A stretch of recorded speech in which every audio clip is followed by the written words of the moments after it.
I'm here to ruin your day again. Welcome. Hello everyone and welcome back to my channel if you are back. If you're new, welcome to my channel. I'm Shayna and I'm very happy to have you. I have another true crime case for you all today, so sit back and relax. Just a disclaimer, everything that I talk about in this video is just for educational and entertainment purposes. So without further ado, this is the story about Charity Lee and the story about how her family went through some things. The story does involve murder as well as death involving children. So if that's something that is sensitive for you, I completely understand. Definitely click out. I'll be sure to see you in the next video. Charity Lee was born in Abilene, Texas, and she had an interesting childhood, a kind of a rough childhood.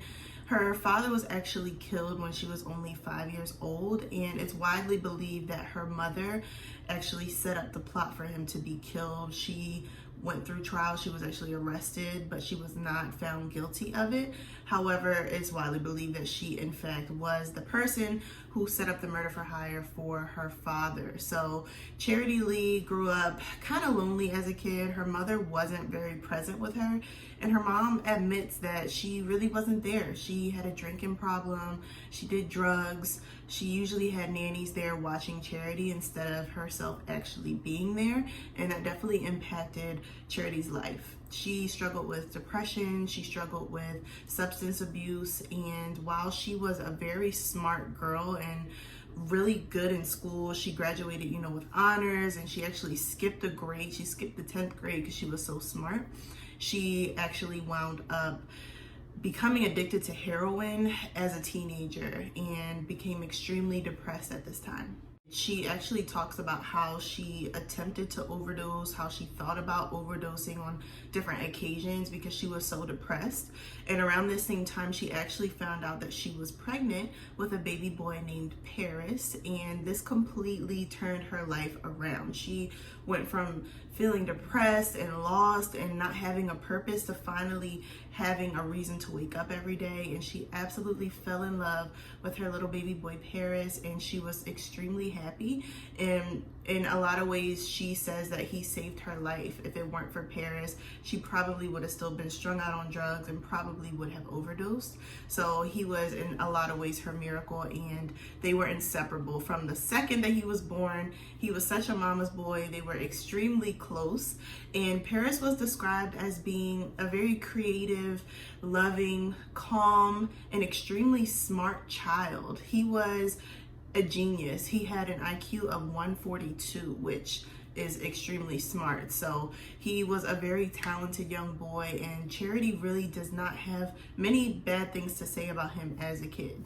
About 8 years after this, Charity actually learned that she was pregnant again. So it was just her and Paris for 8 long years, and she had another baby girl. She had a baby girl named Ella, and Ella was a doll. She was very outspoken. Even as a little girl, she was opinionated, and she announced herself when she walked into the room. She was different than Paris in a lot of ways, but she was the sweetest little girl and a wonderful addition to the family. When Charity actually learned that she was pregnant and told Paris about it, he was a little jealous. He wasn't really excited about it. He liked having his mommy to himself.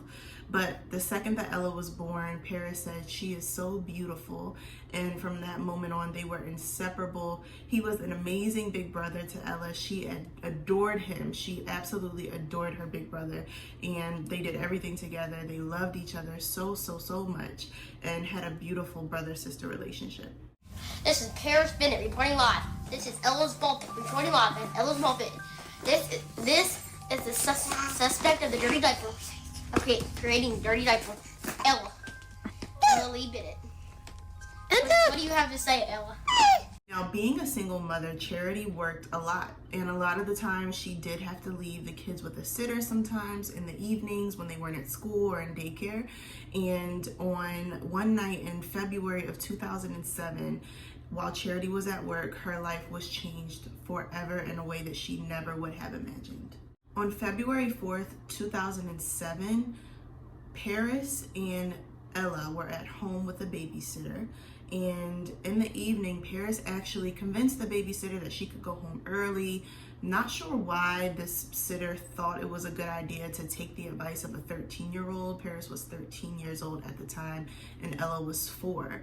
But he did nevertheless convince her that she could leave, she could pack up and go for the night. So that's exactly what she did. And after she left, a horrific thing happened. With the babysitter gone, Paris took the opportunity to beat, strangle, and stab Ella to death in her bedroom. He did this and shortly thereafter called a friend of his and said, "Oh my gosh, my mom is going to be so mad at me." But kind of was lighthearted about it, didn't make a big deal about what had actually happened. And then he called the police. Abilene 911, go ahead. I actually killed somebody. You think you killed somebody? No, I know I did. My sister. Okay, where's your sister now? She's in the bed. Is she breathing? No, I looked. I feel so messed up. Okay, calm down, okay? I want you to stay on the phone with me, okay? Mm-hmm. Now, what's your sister's name? Her name is Ella. Ella Bennett. How old is Ella? 4. She's 4 years old? How old are you? 13. Is she bleeding anywhere? Yes, she's bleeding all over the bed. Because I stabbed her. What did you stab her with? A knife. Okay, where'd you stab her? Lots of places. Okay, Paris, where's the knife? It's on the bed with her. I didn't mean to. I know, Paris. Okay, I want you to stay calm for me, okay? Okay, listen to me. Paris? Paris actually stabbed baby Ella 17 times. And the way that he described that he did it was that he first beat her and tried to strangle her to kill her. But when that did not work, he got a knife out of the kitchen and stabbed her in her chest, her abdomen, pretty much everywhere. The police showed up to Charity's place of work and informed her that something bad had happened to Ella. And she's like, "Oh my God, let me see her, let me talk to her." And the police said, "No, she actually has been murdered and she was killed by your son, Paris." She couldn't believe what she was hearing. She wanted to see Paris to ask him what happened. She couldn't understand how something like this could happen. It was her mother's instinct to defend Paris. No, this absolutely could not have been what actually went down. She didn't want to believe it. But when she arrived at the scene, the police showed baby Ella to Charity. They just sit down so she could see her face only. There was blood coming from her mouth, and Charity said she absolutely just lost it. Sometime later the following day, police allowed Charity to speak to Paris, and Charity said that she immediately saw that something just wasn't the same in him. Something had snapped. His eyes were dark. He was dark on the inside, and he actually laughed when Charity came and asked him, "Why did you do this? What on earth happened?" He was laughing about it. And he basically said that he had planned to do this and he wanted to do it and he wasn't sorry. Now, remind you, this is a 13-year-old boy. He's a child. Can you imagine looking at a child and hearing them laugh about killing a baby? That's horrifying. Professionals did diagnose Paris with having sociopathy and psychopathy. So he was a sociopath and he was a psychopath.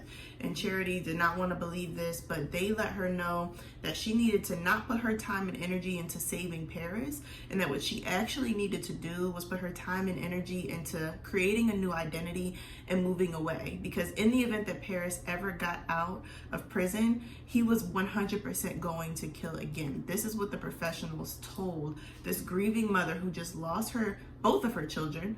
Her daughter was brutally stabbed to death, and now they're telling her that her son is a psychopath and that she should move away and never speak to him again. She couldn't wrap her mind around any of this, but that is what the professionals said. During the investigation, they actually found that Paris had watched hours and hours and hours of adult films, but not any adult films, extremely violent adult films involving death in some of them. And in his 13-year-old mind, he slowly started to have this desire to act out what he was seeing. in the adult films. And Paris actually said that he started having homicidal thoughts as young as 8 years old. While this is absolutely horrifying to think about, and nobody wants to think about this ever happening to anyone, let alone their child, Paris did also sexually abuse Ella prior to beating, strangling, and stabbing her. Now, back at this time, Paris told investigators that the reason that he killed Ella and not Charity, because he thought about killing Charity too. He thought about just killing a random stranger. He thought about killing the babysitter. But the reason that he decided to kill Ella was because he wanted Charity to suffer for more than 15 to 20 minutes. He wanted her to suffer for the rest of his life. Now, obviously, this is horrifying for Charity to hear. She doesn't understand why. They had a beautiful relationship.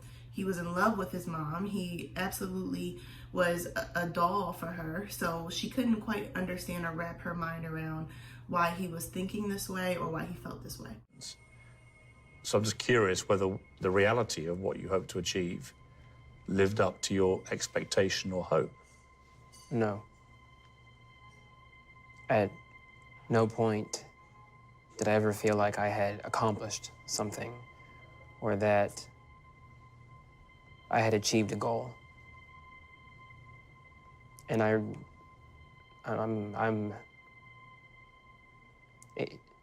one of the reasons why it's so hard for me to talk about how I felt at that time is because I'm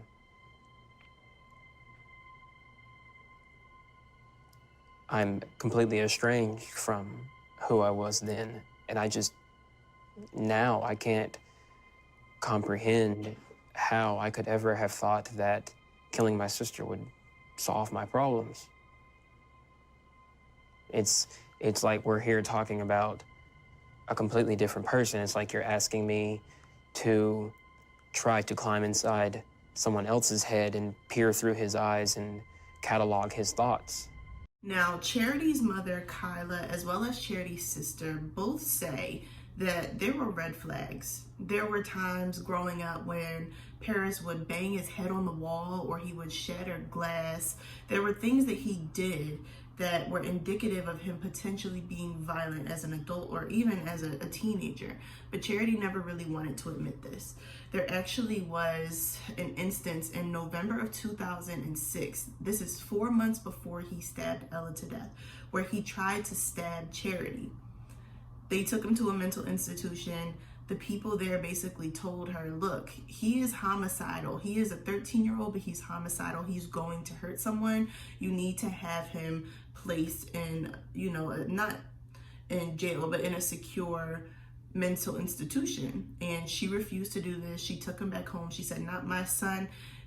He was just lashing out. He just had a moment, but he's not going to hurt anyone. And then 4 months later, lo and behold, he actually stabbed his sister to death. So I can't imagine the amount of guilt that Charity probably feels about that.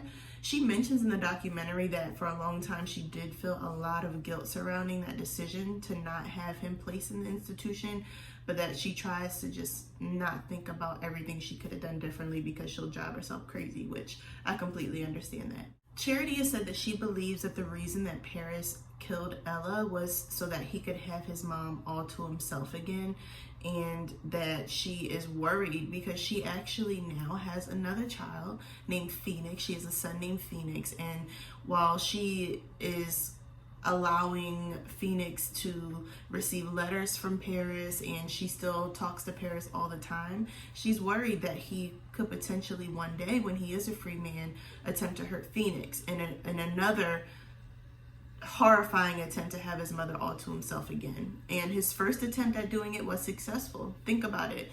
She still calls him all the time. She still visits him all the time. She still is trying to get him the mental help that he needs.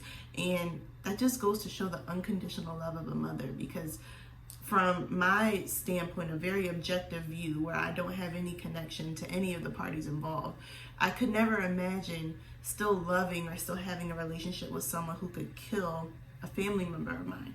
But she's stuck in this weird place where she has to still love him because that's her son, but he killed the other person that she loved just as much as him. So I can't imagine that the mental toll that must take on her. But nevertheless, she does still have a relationship with Paris. She talks to him all the time still, and he actually is due to be released. I'm sorry, not due to be released. He is serving a 40-year prison sentence, and he is eligible for parole in 2027. So only 7 years from now. She did not heed the warnings of the professionals who told her, look, you need to move away. You need to pack up before Paris gets out. In case he finds you, he will hurt you. But she's taken that risk, and I don't know. She has said that she will never feel comfortable allowing Paris to be around Phoenix, which of course not. But I don't even know if I would want to be around Paris myself if I were her. I guess we'll see. There's still 7 years between now and then, but truly from what it looked like in the documentary, it doesn't seem like she wants to distance herself from Paris. She still loves him with all of her heart as his mother. So it seems to me like she still, after he gets out, is going to try to foster a relationship with him. And since the murder of Ella, Charity actually set up a foundation to prevent domestic violence. It's called the Ella Foundation, which is absolutely beautiful. Charity has written books about what happened. She does speeches about what happened, and kind of talks to people about dealing with mental health, dealing with violence, knowing the signs. And it's a horrific story, but it's one that is good to know happened, because nobody thinks about that. I could never in a million years imagine my sister or what me and my sister doing anything like this to each other. And that's the headspace that we get in. We forget that things like this happen, or we just don't know that things like this happen. People don't like talking about this kind of stuff because it's hard to hear, but it's real life events, and that's why it's interesting to me. I found this story this week, and I just absolutely knew that I had to talk about it. So thank you so much for watching. If you made it this far, you are loyal, you really are, and I look forward to seeing you in the next video. Peace.